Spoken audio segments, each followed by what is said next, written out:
சவுக்கு சங்கருக்கு எதனாவது அதாவது சிறையில வந்து கடலூர் சிறையில இருக்கிறப்போ அவருடைய வாழ்க்கை வரலாறுலாம் நான் எழுதினேன் அப்படின்னு சொன்னாரு.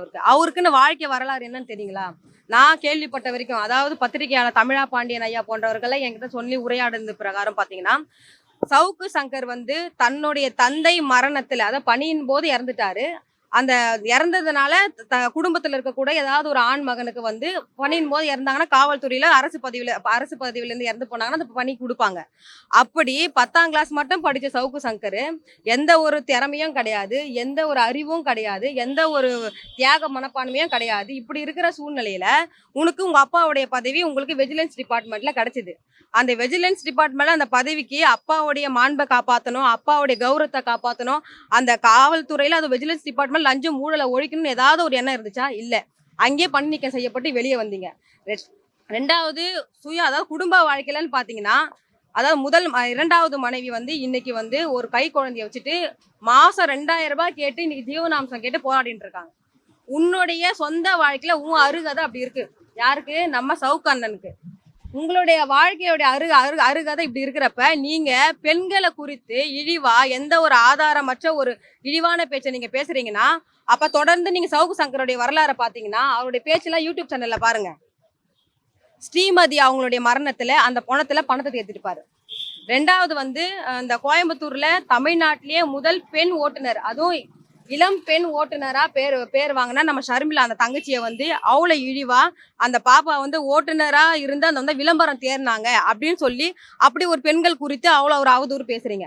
அப்ப தொடர்ந்து வந்து சவுக்கு சங்கருடைய அந்த மூளை, அது எண்ணம், செயல், உடம்புல இருக்கிற நரம்பு நாளங்கள் எல்லாமே வந்து பெண் குழந்தைகளுக்கு எதிராகவும் பெண்களுக்கு எதிரான உங்களுக்கு வெறுப்புணர்வு ஏன் வந்தது? அப்ப நீங்க வந்து சில பெண்களால நீங்க பாதிக்கப்பட்டிருக்கீங்களா? அப்ப நீங்க உங்களுடைய பர்சனல் லைஃப்ல நீங்க சில பெண்களால பாதிக்கப்பட்டிருந்தா அதை நீங்க சட்ட ரீதியா தானே நீங்க போயிட்டு பேஸ் பண்ணணும். அதை விடுத்து எந்த ஒரு ஆதாரமும் இல்லாம ஒரு காவல்துறையில நேத்து கூட பாத்திருப்பீங்கன்னா ஒரு சீன் பாத்தீங்களா நேத்து எல்லாருமே? அதாவது வந்து ஒரு வாகனத்துல 10 பெண் புலிகள் ஒரு நரியை வந்து தூக்கிட்டு வர மாதிரி இருந்திருக்கும். அந்த சீன் எல்லாமே வந்து பாத்தீங்கன்னா தமிழ்நாட்டில் இருக்கக்கூடிய பெண்களுக்கு அப்படியே கண்கொள்ளா காட்சி மாதிரி தான் இருந்தது. 10 பெண் போலீஸுக அவர் வந்து உட்கார வச்சு தூக்கிட்டு வந்து இதை விட வந்து கேவலப்படுத்த முடியுமா சவுக்கு சங்கரை? உங்களை யாரு ஏவனாங்க? அதாவது தமிழ்நாட்டுல வந்து சவுக்கு சங்கருடைய கைதுக்கு கண்டனம் தெரிவிச்சிருக்குது யாருன்னு பாத்தீங்கன்னா, சவுக்கு சங்கரால ஆதாயம் அடைஞ்சவங்க, ஆதாயம் அடைஞ்சிட்டு இருக்கவங்க, இனிமே ஆதாயம் அடைய போறவங்க தான் இன்னைக்கு கைதுக்கு வந்து ஆதரவு தெரிவிச்சிருக்காங்க. மத்தபடி தமிழ்நாட்டில் இருக்கக்கூடிய பெண்கள் யாராவது அவருக்கு ஆதரவு தெரிவிச்சிருக்கிறாங்களா? இல்ல. ரெண்டாவது வந்து ஒரு யூடியூப் சேனல்ல வந்து எதிரும் புதிரமா உட்காந்து சமூகத்திற்கு எதிராக ஒரு கருத்துக்களை பேசுற போது புனிதமான ஒரு வார்த்தையை சொல்லி பேசுறாரு. யார் பேசுறாருன்னா சவுக்கு சங்கரும் ரெட்ஃபிக்ஸ் பிலிக்ஸ் 2 பேருமே. என்ன அந்த புனிதமான வார்த்தைன்னு பாத்தீங்கன்னா தோழர்னு கூப்பிடுறாரு. அந்த தோழர் அப்படின்ற வார்த்தைக்கும் அந்த அந்த சொல்லுக்கும் அந்த அந்த சொல்லுடைய மகிமை என்னன்னு உங்களுக்கு தெரியுமா? அந்த தோழன்ற வார்த்தையோடைய அந்த அந்த அந்த அந்த அந்த வார்த்தைக்குன்னு இங்க இந்தியாவில மட்டும் இல்ல உலக லெவல்ல வந்து அந்த தோழன்ற வார்த்தையை கூப்பிட்டா ஒரு பெண்களுக்கு எதிராக ஏதாவது ஒரு குற்றம் நடந்தாலோ, இந்த மண்ணுக்கு எதிராக ஒரு உரிமை பிரச்சனை நடந்தாலோ, நீ வறுமையில வாழ்ந்தாலோ, சாதி மதத்துக்கு எதிராக உனக்கு அடக்குமுறை இருந்தாலும், சமூக நீதிக்கு எதிராக உனக்கு வந்து அடக்குமுறை உங்க மேல ஏவப்பட்டாலோ தோழர்ன்ற வார்த்தையை மட்டும் நீங்க சொல்லி பாருங்க. தோழர்களேன்னு கூப்பிட்டு பாருங்க. உங்களுக்கு லட்சக்கணக்கான கரங்கள் வந்து உங்களை நோக்கி வந்து ஏன் எதுக்குன்னு கேட்காம உங்களுக்காக நின்று ஆயுதமா ஏந்தி அவன் உயிரை தியாகம் பண்ணி இருப்பான். அந்த தோழன்ற வார்த்தையை நீங்க வந்து ஊடகத்தின் முன்பு நீங்க பேசி அதை அவ்வளவு இழுக்கா நீங்க நடந்துக்கிறீங்கன்னா அப்ப நீங்க ஒரு பத்திரிகையாளரா? நீங்க தொடர்ந்து வந்து உங்க வாழ்க்கையில 1008 அழுக்குகள் இருக்கு. அப்படி இருக்கிற சூழ்நிலை நீங்க வந்து ஒரு பெண்ணை பெண் காவலர்களை வந்து அவ்வளவு இழிவு செஞ்சு பேசுறீங்கன்னா அப்ப ஒரு அரசாங்கத்தை நேரடியா எதிர்க்க திராணி இல்லாதவங்க உங்களை ஏவுறாங்க. இப்ப சட்டப்படி இப்ப வந்து சவுக்கு சங்கர் மீது வந்து பல இடங்கள்ல வந்து புகார் கொடுத்து நடவடிக்கை எடுத்துட்டு இருக்காங்க. எங்களுக்கு என்ன அப்படின்னா ஒருத்த வந்து ஒரு தவறை வந்து செய்யறானா அதை தூண்டுறவன் தான் முதல் குற்றவாளி. என்னுடைய புகார்ல தான் இன்னைக்கு ஃபெலிக்ஸ்ன்றவரை வந்து கைது பண்ணியிருக்காங்க. நாங்க என்ன கேட்கறோம்னா குண்டர் சட்டம் வந்து சவுக்கு சங்கர் மீது மட்டும் போடக்கூடாது, ஃபெலிக்ஸ் மீது குண்டர் சட்டம் போட்டு அவரை உள்ள வச்சு இவங்க 2 பேரை இயக்குறது யாரு? உங்களுக்கு பணம் கொடுத்து உங்களை இயக்குறது யாரு? உங்களை இந்த போல பேச சொல்லி பெண்களை இழிவாக பேச சொல்லி சொன்னது யாருன்னு அவங்க மீது நடவடிக்கை எடுக்கணும்.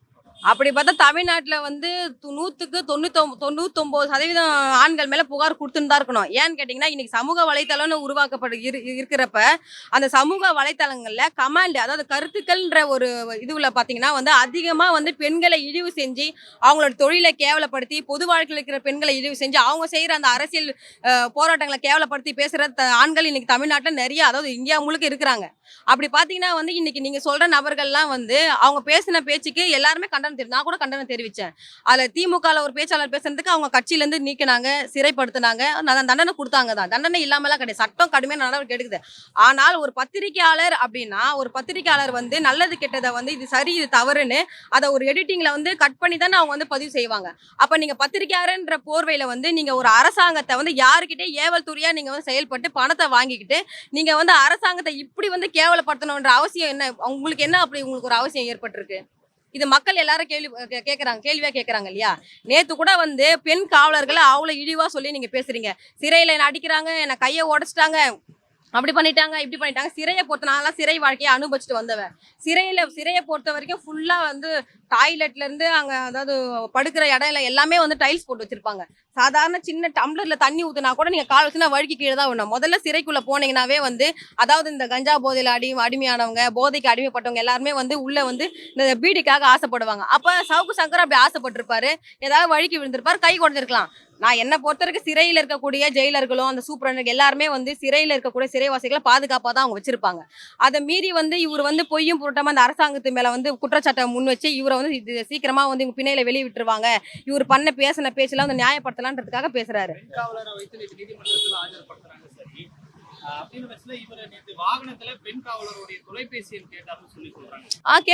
கேட்டிருக்க வாய்ப்பு இருக்கு. ஏன்னா இவர் அது போல நபர் தான்.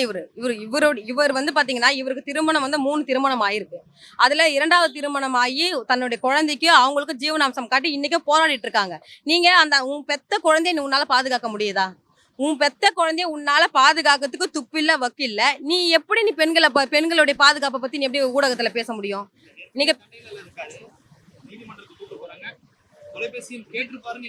இல்ல கண்டிப்பா கேட்டிருக்க வாய்ப்பு இருக்கு. ஏன்னா அவங்க எதனா பேசியிருப்பாங்க, இந்த மாதிரி எங்களை பேசிருக்கீங்களேன்னு என்ன கேட்டிருப்பாங்க. இவர் ஏதாவது தென்னாவட்டில் நான் பதில் சொல்லியிருப்பார். அதனால நீங்க யார் என்ன கொடுங்க, நான் உடனே நீதிமன்றத்தில் ஹியூமன் ரைட்ஸ்ல பெண்கள் உரிமையில உங்க மேல புகார் கொடுக்க போறேன் என்ன நம்பர் கேட்டிருக்க வாய்ப்பு இருக்கு. வாய்ப்பு இல்லாமலாம் வந்து ஒரு காவல் அதிகாரி வந்து போய் சொல்ல வேண்டிய அவசியம் கிடையாது. எங்களை பொறுத்த வரைக்கும் பெண் காவலர்களை வந்து தமிழ்நாட்டுல வந்து எல்லாருமே வந்து இன்னைக்கு மதிக்கணும். ஏன்னா அவங்க வந்து காக்கி உடை அணிஞ்சு அவங்க ஆண்களுக்கு நிகராக வந்து இன்னைக்கு வந்து போராடி தான் இந்த பணிக்கெல்லாம் வராங்க. அப்படிப்பட்ட பெண்களுடைய அந்த தொழிலை வந்து கேவலப்படுத்துற அளவுக்கு பேசுற சவுக்கு சங்கரை வந்து சிறையிலே வச்சு தண்டனை கொடுத்து அவங்களெல்லாம் அதாவது பெண்களை குறித்து அவதூறா பேசுறவங்க, பெண்களை வந்து இழிவா பேசுறவங்க இந்த சமூகத்திலே வாழவே தகுதி இல்லாதவங்க. அதனால இவங்க சிறைப்படுத்துறதுல ஒன்றும் பெரிய விஷயம் கிடையாது.